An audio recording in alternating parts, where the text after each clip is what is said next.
Sir, ನನ್ನ ಹೆಸರು ಚಂದ್ರಶೇಖರ್ ಅಂತ. ನಾನು 2022 ಹರೀಶ್ ವಿ ಅನ್ನೋರನ್ನ ನಾನು ಪರಿಚಯ ಮಾಡ್ಕೊಂಡಿರ್ತೀನಿ ಫ್ರೆಂಡ್ಶಿಪ್ಪಲ್ಲಿ. ಆವಾಗ ಆರ್ಥಿಕವಾಗಿ ಅವನು ತೊಂದರೆಲಿರ್ತಾನೆ, ನಾನು ಇರ್ತಾಯಿದ್ದೆ. ಆವಾಗ ಅವನೇನು ಮಾಡ್ದ, ನನಗೆ ಈ ಥರ ಒಂದು ಒಳ್ಳೆಯ ಸ್ಕೀಮ್ ಇದೆ, ಒಳ್ಳೆ ಪ್ರಾಫಿಟ್ ಬರ್ತದೆ, ನೀನು ಇನ್ವೆಸ್ಟ್ಮೆಂಟ್ ಮಾಡು, ನಾನು ನಿನಗೆ ಅದನ್ನು ದ್ವಿಗುಣ ಮಾಡಿಕೊಡ್ತೀನಿ ಅಂತಂದ. ಆಮೇಲೆ ವಾರದಲ್ಲಿ ಅದರದ್ದು ಏನಿದೆ ಪ್ರಾಫಿಟ್ ಬರೋದನ್ನು ನಿನಗೆ ಕೊಡ್ತೀನಿ ಅಂತ ಹೇಳಿದಾಗ ನಾನೇನು ಮಾಡಿದೆ, ಮೊದಲನೇ ಸಲಕ್ಕೆ ಅವನಿಗೆ ನನ್ನ ಮಿಸ್ಸಸ್ ಕಡೆಯಿಂದ 50,000 1,00,000ವರೆಗೂ ಫಸ್ಟ್ ಕೊಟ್ಟೆ. ಆಮೇಲೆ ಅವನು ಹೇಳ್ದ, ಇದಕ್ಕೆ ಜಾಸ್ತಿ ಇನ್ವೆಸ್ಟ್ಮೆಂಟ್ ಮಾಡಿದ್ರೆ ಪ್ರಾಫಿಟ್ ಜಾಸ್ತಿ ಬರುತ್ತೆ, ನೀನೊಂದು ಕೆಲಸ ಮಾಡು, ನಾನು ಯಾರೋ ನಮ್ಮ ಫ್ರೆಂಡ್ ಒಬ್ಬನಿಗೆ ಹೇಳ್ತೀನಿ, ಅವನ ಕಡೆಯಿಂದ ನಿನಗೆ ಅಮೌಂಟ್ ಕೊಡಿಸ್ತೀನಿ 10 ಲಕ್ಷ, ನೀನು ಅದಕ್ಕೆ ಬೇಕಾದ ದಾಖಲೆಗಳನ್ನ ಕೊಡು ಅಂತ ಹೇಳಿದಾಗ ನಾನು ಅವನು ಕರೆಸ್ದ, ನಾನು ಮಾತಾಡಿದೆ. ನನ್ನ ಮಿಸ್ಸಸ್ಸು ನಂದು ಚೆಕ್ಕು ಪೇಪರೆಲ್ಲ ಕೊಟ್ಟು 3 ತಿಂಗಳು ಟೈಮು ಅಂತ ಹೇಳಿ ಅವನ ಹತ್ರ 10 ಲಕ್ಷ ಕೊಡಿಸ್ತಾ ನನ್ನ ಮಿಸ್ಸಸ್ ಅಕೌಂಟಿಗೆ ಹಾಕಿದ್ರು ಜನವರಿಯಲ್ಲಿ 2024. ನಾನೇನು ಮಾಡಿದೆ, ಅದರಲ್ಲಿ 8.5 ಲಕ್ಷ ಹಣವನ್ನು ವಿಡ್ರಾ ಮಾಡಿಕೊಂಡು ಇವನಿಗೆ ಹಂತವಾಗಿ ಇವನೇನು ಅಲ್ವಾ, ನನಗೆ ಅಕೌಂಟಲ್ಲಿ ಕೊಟ್ಟರೆ ಕೆಲಸ ಬರೋಲ್ಲ, ಕ್ಯಾಶೇ ಕೊಡು ಅಂತ ಇದ್ದ. ಆವಾಗ ಕ್ಯಾಶಲ್ಲೂ ಅಕೌಂಟಲ್ಲೂ ಅಂತ ಅಂದ್ಬಿಟ್ಟು ಆ ಕ್ಯಾಶನ್ನು ನಾನು ಅವನಿಗೆ 8.5-10 ಲಕ್ಷ ರೂಪಾಯಿ ನನ್ನ ಮಿಸ್ಸಸ್ ಕಡೆಯಿಂದ ಕೊಟ್ಟಿರೋದನ್ನು ಅವನಿಗೆ ನೀಡಿದೆ. ಅದರಲ್ಲಿ ಅವನಿಂದ 1 ತಿಂಗಳು 2 ತಿಂಗಳು ಪ್ರಾಫಿಟ್ ಕೊಟ್ಟ, ಚೆನ್ನಾಗಿ ಬರ್ತಾಯಿತ್ತು. ಆವಾಗ ಇನ್ನೂ ಜಾಸ್ತಿ ಮಾಡಿದ್ರೆ ಇನ್ನೂ ಒಳ್ಳೇದ್ರಿ, ಗೋಲ್ಡ್ ರೇಟ್ ಜಾಸ್ತಿ ಆಗ್ತಾಯಿದೆ, ನಿಮಗೆ 1 to ಡಬಲ್ ಆಗೋಯ್ತದೆ ಹಾಗೆ ಹೀಗೆ ಅಂತ ಹೇಳಿದಾಗ ನಾನು ನನ್ನ ಪರಿಚಯ ಇರುವವರೆಲ್ಲ ಎಲ್ಲರನ್ನೂ, ಸರ್ ಈ ಥರ ಇದೆ, ನೀವು ಒಂದು ಇನ್ವೆಸ್ಟ್ಮೆಂಟ್ ಮಾಡಿದ್ರೆ ಒಳ್ಳೆಯದು ಅಂತ ನನ್ನ ನಂಬಿಕೆ ಮೇರೆಗೆ ಸುಮಾರು ಜನ, ಹೆಚ್ಚು ಕಮ್ಮಿ 7-8 ಜನ ನನಗೆ ಇನ್ವೆಸ್ಟ್ಮೆಂಟ್ ಮಾಡಿದ್ರು. ಈ ಹಣನ ನಾನೇನು ಮಾಡಿದೆ, ಇವನಿಗೆ 66 ಲಕ್ಷ ಅಕೌಂಟ್ ಮುಖಾಂತರ 20 ಲಕ್ಷ ಹಣವನ್ನು ಇವನಿಗೆ ಇವನು ಹೇಳಿದ ಜಾಗ ಎಲ್ಲಿ, ರಾಜರಾಜೇಶ್ವರಿ ಹಾಸ್ಪಿಟ್ಲ್ ಪಕ್ಕ ಒಂದು ಶ್ರೀನಿಧಿ ಹೋಟ್ಲು ಅಂತಿದೆ, ಅಲ್ಲೇ ಬರ್ತಾಯಿದ್ದ, ಅಲ್ಲೇ ಕೂರಿಸ್ತಾ ಇದ್ದ, ಅಲ್ಲೇ ಕಾಫಿ ತಿಂಡಿ ಕೊಟ್ಟು ಅವನೇ ಅಲ್ಲೇ ಬಿಲ್ ಕೊಡ್ತಾಯಿದ್ದ ನಮಗೂ.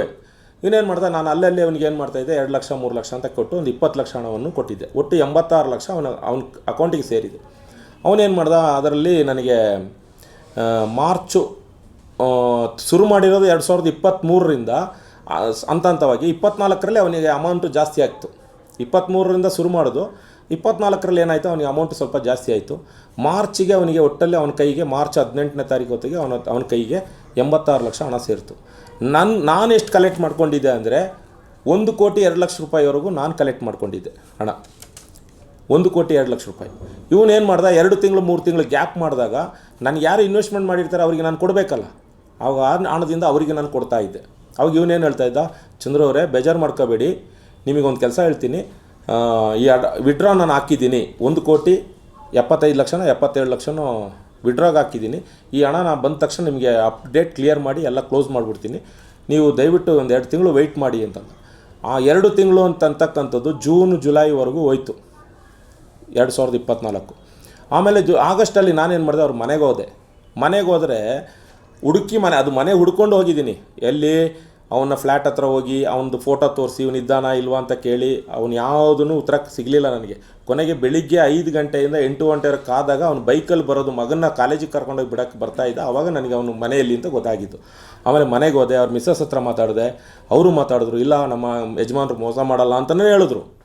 ಆಮೇಲೆ ಕೊನೆಗೆ ಇವನು ಏನು ಮಾಡ್ದ, ಕೊಡ್ತೀನಿ ಅಂತ ಹೇಳ್ಕೊಂಡು ಬಂದು ಕೊನೆ ನಮ್ಮ ಹತ್ರನೇ ಜಗಳಕ್ಕೆ ಬಿದ್ದುಬಿಟ್ಟ, ನಿಮ್ಮ ಹೆಸರು ಬರೆದು ಸಾಯ್ತೀವಿ, ಹಂಗೆ ಮಾಡ್ತೀವಿ ಹಿಂಗೆ ಮಾಡ್ತೀವಿ. ನಾವು ಇದನ್ನು ಕೊನೆ ನಮಗಿದು ಯಾವುದಪ್ಪ ಗ್ರಾಚಾರ ಅಂದ ತಕ್ಷಣ ನಾನು ಇದನ್ನು ಕುಂಬ್ಳಗೋಡು ಸ್ಟೇಷನಲ್ಲಿ 2024 ಆಗಸ್ಟ್ 25-26ರಿಂದ ಅವರ ಸ್ಟೇಷನ್ಗೆ ಈ ಥರ ಆಗಿದೆ ಸರ್, ನನಗೊಂದು ಅನ್ಯಾಯ ಆಗಿದೆ, ನನಗೆ ಇಷ್ಟು ಲಕ್ಷ ಅಮೌಂಟ್ ಮೋಸ ಮಾಡಿದ್ದಾನೆ, ದಯವಿಟ್ಟು ಇದನ್ನು ನನಗೆ ಇದು ಮಾಡಿಕೊಡಿ ಅಂತ ನಾನು ಕಂಪ್ಲೇಂಟ್ ಕೊಡೋಕ್ಕೆ ಹೋದೆ. ಆ ಸ್ಟೇಷನಲ್ಲಿ ಕಂಪ್ಲೇಂಟ್ ಕೊಡೋಕ್ಕೆ ಹೋದರೆ 4-5 ದಿವಸ ಈ ಕಂಪ್ಲೇಂಟ್ ಹಂಗೆ ಬರಿಬೇಡ್ರಿ ಹಿಂಗೆ ಬರಿಬೇಡ್ರಿ ಅಂತ ನಮ್ಮನ್ನು ಎಳೆದಾಡಿದ್ರು. ಆಮೇಲೆ 2ನೇ ತಾರೀಕು ಒಂದು ಕಂಪ್ಲೇಂಟ್ನ ಬರೆದು ಅವರು ಅದನ್ನು ರಿಜಿಸ್ಟರ್ ಮಾಡಿಕೊಂಡ್ರು, ಅದಕ್ಕೊಂದು ನಂಬರು ಕೊಟ್ಟರು, ಸೀಲು ಸೈನ್ ಮಾಡಿ ಕೊಟ್ಟರು ನನಗೆ. ಆಮೇಲೆ ಆ ಕಂಪ್ಲೇಂಟ್ 2/9/2024ಕ್ಕೆ ಕಂಪ್ಲೇಂಟ್ ಕೊಟ್ಟ ಕಂಪ್ಲೇಂಟಿಂದ 3/10ವರೆಗೂ 1 ತಿಂಗಳು ಬಿಟ್ಟು ಇವನು ಮೈಸೂರಲ್ಲಿದ್ದಾನೆ, ಲೊಕೇಶನ್ ಟ್ಯಾಪ್ ಮಾಡಿಸಿದ್ದೀವಿ, ಬನ್ನಿ ಚಂದ್ರು ಅವರೇ ಹೋಗೋಣ ಅಂತಂದ್ಬಿಟ್ಟು ನನ್ನನ್ನು 2 ಸಿಬ್ಬಂದಿ ವರ್ಗದವ್ರ ಹತ್ರ ಮೈಸೂರಿಗೆ ಕರ್ಕೊಂಡೋದ್ರು. ಅವನ ಮೈಸೂರು ಲಾಡ್ಜಿಯಿಂದ ಕರ್ಕೊಂಡು ಬಂದು ಸಾಯಂಕಾಲ 3ನೇ ತಾರೀಕು ರಾತ್ರಿ 7:30-8 ಗಂಟೆ ಕರ್ಕೊಬಂದು ಆಮೇಲೆ ಏನು ಮಾಡಿದ್ರು, ಅಲ್ಲಿ ಅವನಿಗೆ ರಾತ್ರಿ 10:30-11 ಗಂಟೆವರೆಗೆ ಇರಿಸಿ ಅವನ ಹತ್ರ ಏನು ಮಾತಾಡಿದ್ರೋ ಗೊತ್ತಿಲ್ಲ, ನನ್ನ ಹತ್ರ ನನಗೇನು ಮಾಡಿದ್ರು, ಇರ್ರಿ ಮಾತಾಡೋಣ, ಒಂದು ದಿವಸ ಟೈಮ್ ಕೊಡಿ ಅಂದರು. ಮಾರನೇ ದಿನ ಬರೋಕ್ಕೆ ಹೇಳಿದ್ರು 4ನೇ ತಾರೀಕಿಗೆ. 4/10/2024ಕ್ಕೆ ಸ್ಟೇಷನ್ಗೆ ಬೆಳಿಗ್ಗೆ ಹೋಗಿ ಮಾತಾಡಿ ಎಲ್ಲ ಬಂದಮೇಲೆ ಅವರು ನನಗೆ ಇನ್ಸ್ಪೆಕ್ಟರ್ ಸಾಹೇಬರು ಏನಂದರು, ಚಂದ್ರು ಅವರೇ ಅವನ ಹತ್ರ ಹಣ ಇದೆ, ನೀವು ಅವನಿಗೆ ಒಂದು 15 ದಿವಸ ಕಾಲಾವಕಾಶ ಮಾಡಿದ್ರೆ ಅವನೇ ದುಡ್ಡು ಕೊಡ್ತಾನೆ, ಸುಮ್ಮನೆ ಏನಕ್ಕೆ ಇದು ಮಾಡ್ತೀರಾ ಅಂತ ಒಂದು ಸಂವಾದ ಮಾಡಿ ಕಳಿಸಿದ್ರು. ಆಯಿತು ಸರ್, ನೀವು ನಿಂಗೆ ಹೇಳ್ತೀರಾ ಹಂಗೆ ನಾವು ಅಂದು. ಆಮೇಲೆ ಏನು ಮಾಡಿದ್ರು, 15 ದಿವಸ ಆಯಿತು, ತಿರ್ಗಾ ಏನು ಮಾಡಿದ್ರೆ ಇವನು ಬಂದುಬಿಟ್ಟು ಸರ್ ನನಗೆ ಇನ್ನೂ ಒಂದು 15 ದಿವಸ ಬೇಕು, ನಾನು ಈ ಹಣ ವಿಡ್ರಾ ಮಾಡಿಬಿಟ್ರೆ ನನಗೆ 25% 30% ಲಾಸ್ ಆಗೋಯ್ತದೆ, ನಾನು ಈ ತಿಂಗಳು ಕೊನೆಯಲ್ಲಿ ಕೊಡ್ತೀನಿ ಅಂತಂದ, ಅಕ್ಟೋಬರ್ ತಿಂಗಳ ಕೊನೆಯಲ್ಲಿ. ಆಮೇಲೆ ಸಾಹೇಬ್ರು ಏನು ಮಾಡಿದ್ರು, ಅಕ್ಟೋಬರ್ ತಿಂಗಳ ಕೊನೆಯಲ್ಲಿ ದೀಪಾವಳಿ ಇದೆ ಹರೀಶ್, ನೀನೊಂದು ಕೆಲಸ ಮಾಡು, ಇನ್ನೊಂದು 5 ದಿನ ಜಾಸ್ತಿ ತಗೋ, ಕ್ಲಿಯರ್ ಮಾಡು ಅಂತ ಹೇಳಿದ್ರು. ಆಯಿತು ಸರ್ ಅಂತಂದ್ಬಿಟ್ಟು ಹೋದ.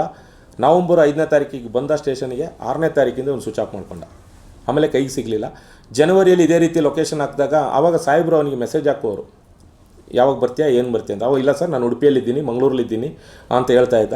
ನಾನು ಎಲ್ಲ ದಾಖಲೆಗಳನ್ನು ಕರೆಸ್ಪಾಂಡ್ ಮಾಡಿದ್ದೀನಿ RTA ಮುಖಾಂತರ, ನನಗೆಲ್ಲ ಕೊಡಿ ಅಂತ ಕೊಡಲಿಲ್ಲ. ಕೊನೆಗೆ ಅದಕ್ಕೊಂದು ಉತ್ತರ ಹೇಳಿದ್ರು, ಅಸ್ಪಶ್ಯವಾಗಿದೆ, ದಾಖಲೆಗಳು ಅಸ್ಪಶ್ಯವಾಗಿದೆ ಅಂತ ನನಗೆ ಹೇಳಿದ್ರು. ಆಮೇಲೆ ನಾನೇನು ಮಾಡಿದೆ, ಇದನ್ನು SP ಬರೆದೆ. ರಾಮನಗರ ಕಂಟ್ರೋಲ್ ಇತ್ತು ಅವಾಗ, ಕುಂಬ್ಳಗೋಡು ಸ್ಟೇಷನ್. SP ಬರೆದಾಗ SP ಸಾಹೇಬರು ಬಂದು ಅದನ್ನು ಮಾಗಡಿ ಡಿವಿಷನ್ DSPಗೆ ಬರೆದ್ರು. ಅವ್ರೇನಿದೆ ಅವ್ರು ಕೇಳ್ತಾ ಇದ್ದಾರೆ, ಅವ್ರ ಮಾಹಿತಿಯಲ್ಲಿ ಅವ್ರಿಗೆಲ್ಲ ದಾಖಲೆಗಳನ್ನ ಕೊಡಿ ಅಂತ. ಆವಾಗ ಇವರು ಇಲ್ಲ ಸರ್ ನಾನು ನೋಡಿ ಸರ್ ಕಂಪ್ಲೇಂಟ್ ಮಾಡಿ ಇಷ್ಟು ತಿಂಗಳಾಗಿದೆ, ಅವರು ಏನು ಮಾಡ್ತಾಯಿಲ್ಲ ಸರ್ ಅಂತ ನಾನು ಆವಾಗ DSP ಸಾಹೇಬ್ರಿಗೆ ಹೇಳಿದೆ. ಅವರಾಗ ಅವ್ರನ್ನ ಕರೆದ್ರು, ಅವ್ರೇನು ಕೇಳ್ತಾರೆ ದಾಖಲೆಗಳನ್ನೆಲ್ಲ ಕೊಡಿ ಅಂದರು. ಆನಂತರ ಏನು ಮಾಡಿದ್ರು, ಅವರು 30ನೇ ತಾರೀಕಿಗೆ ಹೋದೆ ಸ್ಟೇಷನ್ಗೆ. ನಾಳೆ ಬರ್ರಿ, ನಾಳೆ ಬನ್ನಿ, ಎಷ್ಟೊತ್ತಾದರೆ ನಾನು FIR ಮಾಡೇ ಮಾಡ್ತೀನಿ ಅಂದರು. 31/5ಕ್ಕೆ ಇವ್ರು ಏನು ಮಾಡಿದ್ರು, 169/2025 ಅಂತ FIR ನಂಬರ್ ಮಾಡಿ ನನಗೆ ಕಳಿಸಿದ್ರು. ಅದಕ್ಕೆ ಆವಾಗ ಅವ್ರು ಏನು ಮಾಡಿದ್ರು, ಹಳೆ ಕಂಪ್ಲೇಂಟ್ನ ಬಿಟ್ಬಿಟ್ಟು ಹೊಸ ಕಂಪ್ಲೇಂಟ್ ಬರೀರಿ ಅಂದರು. ಆಯಿತು ಸರ್ ಹೊಸ ಕಂಪ್ಲೇಂಟ್ ಬರೀತೀನಿ ಅಂದೆ. ಹಳೆದನ್ನು ಬಿಟ್ಬಿಟ್ರು, ಹೊಸ ಕಂಪ್ಲೇಂಟ್ ಮಾಡಿ ಅದ್ರ ಮೇಲೆ 169/2025 ಅಂತ ಕಂಪ್ಲೇಂಟ್ FIR ನಂಬರ್ ಹಾಕಿ ಮೇ ತಿಂಗಳಿಂದ ರಾಮನಗರ ಕಂಟ್ರೋಲ್ ಇತ್ತು. ಆವಾಗ ಅವರು ಯಾವಾಗ ಹೋಗಿ ಕೇಳಿದ್ರು, ಅವ್ರೇನು ಹೇಳೋರು ಅಂದರೆ, ಇಲ್ಲ ಸಿಬ್ಬಂದಿ ವರ್ಗ ಕಮ್ಮಿ ಇದೆ, ಆಮೇಲೆ ಬ್ಯುಸಿ ಇದ್ದೀವಿ, ಡ್ಯೂಟಿಯಲ್ಲಿದ್ದಾವೆ ಅಂತಂದು ತಳ್ತಾ ಬಂದರು. ಆಮೇಲೆ ಇದೇನಾಯಿತು, ಕುಂಬ್ಳಗೋಡು ಸ್ಟೇಷನ್ ಬಂದು ಸಿಟಿ ಲಿಮಿಟ್ ಬೆಂಗಳೂರು ನಗರ ಸೇರ್ಕೊಂಡ್ಮೇಲೆ ಹೊಸ ಸಿಬ್ಬಂದಿ ವರ್ಗದವ್ರು ಬಂದಮೇಲೆ ಈ ಡಿಸೆಂಬರ್ ತಿಂಗಳಲ್ಲಿ ಅವ್ರನ್ನ ಅರೆಸ್ಟ್ ಮಾಡಿ ಸ್ಟೇಷನಿಗೆ ಕರ್ಕೊಬಂದು ನ್ಯಾಯಾಲಯಕ್ಕೆ ಕರ್ಕೊಂಡೋಗಿ 10 ಡೇಸ್ ಕಸ್ಟಡಿಗೆ ತಗೊಬಂದಿದ್ದಾರೆ. ಅವ್ರನ್ನ ಯಾವುದೇ ತನಿಖೆ ಮಾಡಲಿಲ್ಲ. ನಮಗೆ ಅವರ ತನಿಖೆ ಇನ್ನೊಂದು ಏನಾಗಿದೆ ಅಂದರೆ, ನಾನು ಯಾರ ಹತ್ರ ಬಂಡವಾಳ ಹಾಕ್ಸಿದ್ದೀನಿ, ಯಾರ್ಯಾರು ದುಡ್ಡು ಕೊಟ್ಟಿದ್ದಾರೆ, ನನ್ನ ಅಕೌಂಟಿಗೆ ಯಾರ್ಯಾರು ಕೊಟ್ಟಿದ್ದಾರೆ, ಅವರ ಎಲ್ಲ ಸ್ಟೇಟ್ಮೆಂಟನ್ನು ನಾನು ಸ್ಟೇಷನ್ಗೆ ಕೊಟ್ಟಿದ್ದೀನಿ. ನನ್ನ ಸ್ಟೇಟ್ಮೆಂಟ್ ನಾನು ಇದುವರೆಗೂ ನೀಡಿಲ್ಲ. ನನ್ನ ಸ್ಟೇಟ್ಮೆಂಟ್ ಕೇಳಿದಾಗ ಅವ್ರು ಹೇಳ್ದಂಗೆ ನಾನು ಬರೆಯೋಕ್ಕೆ ರೆಡಿ ಇಲ್ಲ. ಯಾಕೆಂದರೆ ನನ್ನ ನೋವು, ನನ್ನ ಕತೆ ನನಗೆ ಗೊತ್ತಿರೋದು. ಅದರಿಂದ ಈ ಥರ ಬರಿಬೇಕು, ಹಂಗೆ ಬರಿಬೇಕು ಅಂದರು. ಇಲ್ಲ ಬಿಡಿ ಸರ್, ನನ್ನ ಸ್ಟೇಟ್ಮೆಂಟು ನಿಮಗೆ ಪೋಸ್ಟ್ ಮುಖಾಂತರ ಕಳಿಸ್ತೀನಿ ಅಂತ ಹೇಳಿದ್ದೀನಿ, ಅದನ್ನು ನಾನು ಕೊಡ್ತಾಯಿದ್ದೀನಿ. ಆಮೇಲೆ ಈ ತನಿಖೆಗೆ ನಾನು ಮೇಲಧಿಕಾರಿಗಳಿಗೆ ಬರೆದು ಇವರು ಮಾಡುವಂಥ ಇನ್ವೆಸ್ಟಿಗೇಷನ್ ನನಗೆ ಸಮಾಧಾನ ಇಲ್ಲದ್ರಿಂದ ದಯವಿಟ್ಟು ಇದನ್ನು CCBಗೋ ಬೇರೆ ಯಾವುದಾದ್ರು ಡಿಪಾರ್ಟ್ಮೆಂಟಿಗೆ ವಹಿಸ್ಬಿಟ್ಟು ಒಳ್ಳೆ ತನಿಖೆ ಮಾಡಿ ನ್ಯಾಯ ಕೊಡಿಸ್ಬೇಕು ಅಂತ ಮಾಧ್ಯಮ ಮುಖಾಂತರ ಕೈ ಮುಗಿದು ಕೇಳ್ಕೊತಾ ಇದ್ದೀನಿ. ಅಕ್ಯೂಸ್ಡ್ ಇವಾಗ JCಯಲ್ಲಿದ್ದಾರೆ. 10 ಡೇಸು ಇದು ತಗೊಂಡ್ಮೇಲೆ ಈಗ ಅವ್ರನ್ನ JC ಕಳಿಸಿದ್ದಾರೆ.